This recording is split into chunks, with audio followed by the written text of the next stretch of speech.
नमस्कार दोस्तों, स्वागत है आप सभी का गरिमा आईएएस यूट्यूब चैनल में। फ्रेंड्स, हम लोग एमसीक्यूज़ को देख रहे हैं और पिछले वीडियो में एमसीक्यूज़ में हम लोगों ने देखा था अच्छे तरीके से इतिहास के विषय को।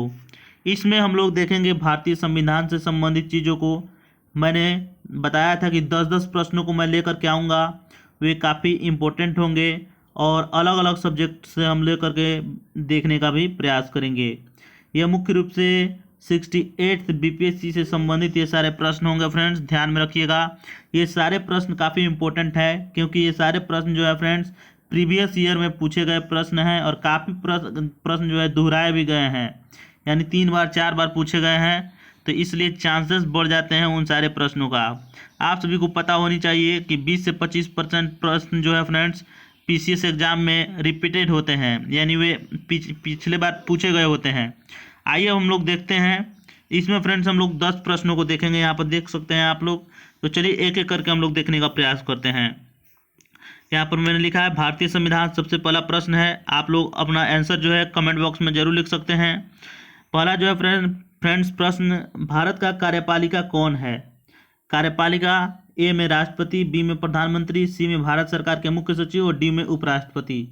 तो फ्रेंड्स आप सभी को पता होगा कि कार्यपालिका का जो सर्वोच्च अधिकारी होता है वो भारत का राष्ट्रपति होता है, तो इसका आंसर ए हो जाएगा। यह बात आपको पता होनी चाहिए। दूसरे नंबर प्रश्न को देख लेते हैं। तो राष्ट्रपति राष्ट्रीय आपातकाल की घोषणा कर सकता है। कब घोषणा कर सकता है?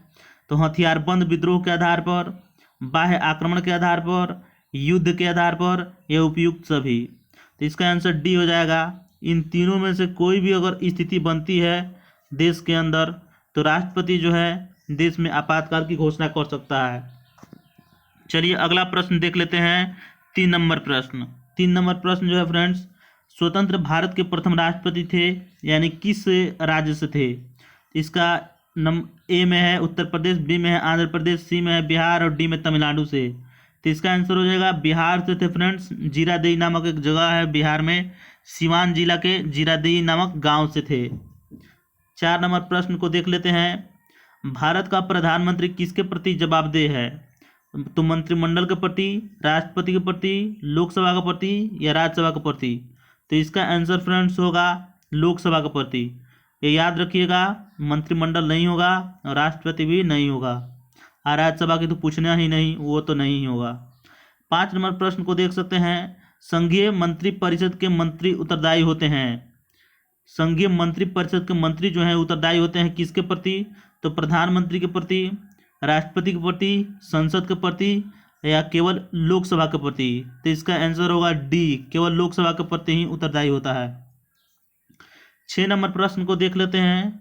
संविधान में मंत्रिमंडल शब्द का एक ही बार प्रयोग हुआ है, वह है अनुच्छेद 352 में, अनुच्छेद 74 में, सी में अनुच्छेद 356 में, डी में अनुच्छेद 76 में। तो इसका आंसर होगा फ्रेंड्स ए, अनुच्छेद 352 में। यह ध्यान में रखिएगा, काफ़ी इंपॉर्टेंट है फ्रेंड्स। संविधान के जो अनुच्छेद 352 है, इसका खंड 3 में यह बताया गया है कि जब भी आपातकाल को लागू किया जाएगा वह मंत्रिमंडल के लिखित हस्ताक्षर के बाद ही यह देश में लागू किया जा सकता है, ध्यान में रखिएगा। 7 नंबर प्रश्न को देख लेते हैं। तो भारत सरकार को कानूनी विषयों पर कौन परामर्श देता है? अटॉर्नी जनरल, सुप्रीम कोर्ट के मुख्य न्यायाधीश, विधि आयोग के अध्यक्ष या इनमें से कोई नहीं? तो इसका आंसर हो जाएगा ए, अटॉर्नी जनरल, जिसे हिंदी में महान्यायवादी के नाम से जाना जाता है। 8 नंबर प्रश्न देख लेते हैं। 8 नंबर प्रश्न है, आज़ादी के बाद भाषा के आधार पर भारत के राज्यों का पुनर्गठन किस वर्ष हुआ? तो ए में 1947, बी में 1951, सी में 1956, डी में 2000। तो इसका आंसर हो जाएगा फ्रेंड्स 1956, यानी सी। काफ़ी इंपॉर्टेंट है फ्रेंड्स, इसे आप लोग याद रखिएगा। 9 नंबर प्रश्न को देख लेते हैं। 9 नंबर प्रश्न है, संसद सदस्य बनने हेतु न्यूनतम उम्र क्या होगी, यानी न्यूनतम उम्र क्या होनी चाहिए? तो संसद के 3 अंग होते हैं फ्रेंड्स, आप लोगों को पता है, एक राष्ट्रपति, दूसरा लोकसभा और तीसरा राज्यसभा। तो राज्यसभा का जो मेंबर होता है उसको उसकी न्यूनतम उम्र होनी चाहिए 30 वर्ष, तभी आप उसके मेंबर बनेंगे। और लोकसभा के मेंबर बनने के लिए आपको 25 वर्ष चाहिए, यानी न्यूनतम उम्र। तो इस तरीके से इसका आंसर जो हो जाएगा फ्रेंड्स 25 वर्ष, यानी बी होगा। वर्तमान लोकसभा में प्रत्येक राज्य के लिए स्थानों का आवंटन आधारित है, यानी फ्रेंड्स किसी भी लोकसभा के में किसी भी राज्य में कितना लोकसभा होगा यह तय होता है वहाँ के जनसंख्या के हिसाब से। तो यह अभी तक किस किस जनगणना के आधार पर होता है, तो इसका ऑप्शन है ए में 1951 के जनगणना के आधार पर, बी में 1961 के जनगणना के आधार पर, सी में 1971 के जनगणना के आधार पर और डी में 1981 के जनगणना के आधार पर। तो इसका आंसर होगा सी नंबर 1971 के जनगणना के आधार पर।